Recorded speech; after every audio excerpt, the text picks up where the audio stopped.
Vous suivez l'actualité sur la chaîne panafricaine. Parlons de la résilience climatique. À Jacquesville, un atelier s'est tenu du 18 au 20 décembre 2024 pour dresser le bilan du projet Makoré pour 2024 et planifier ses perspectives pour 2025. Ce projet, financé par le troisième contrat de désendettement et de développement C2D, vise à renforcer la résilience climatique et valoriser les aires protégées en Côte d'Ivoire. Konena Nourgo. Renforcer la gestion des aires protégées et valoriser leur potentiel tout en aidant les communautés riveraines à faire face aux défis climatiques. C'est l'objectif du projet Makoré, doté d'un budget de 15 milliards de francs CFA.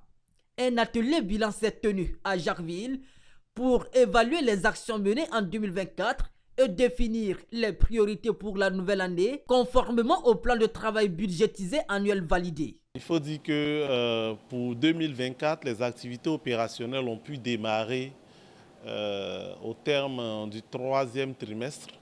Les 3 premiers trimestres de l'année ont servi à mettre en place les organes du projet, notamment les équipes projets au niveau des aires protégées, mais aussi les équipes fiduciaires, c'est-à-dire les équipes destinées à la passation de marché et à l'exécution des budgets, notamment les régisseurs en région.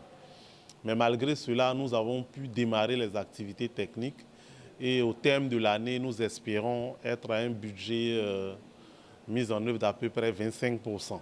Le projet Makoré, financé par le 3e C2D, est crucial pour préserver la biodiversité dans un contexte de vulnérabilité climatique. Les représentants des différentes parties prenantes ont participé activement aux travaux. Le bilan a montré que pour ce projet Makoré, il y a eu un léger retard dans le démarrage des activités.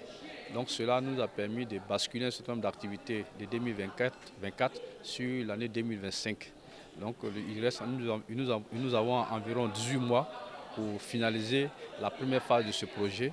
Et après cette première phase-là, ce sera les fonds qui sont placés au niveau de la Fondation qui vont prendre le relais dans le financement de ces 5 aires protégées. Au titre de 2024, le projet, nous avons pu déjà effectuer les décaissements au niveau de la Fondation des parcs et réserves, ce qui va permettre quand même le financement des aires protégées qui sont la réserve du Haut-Bandama et la réserve de Mabiyaya.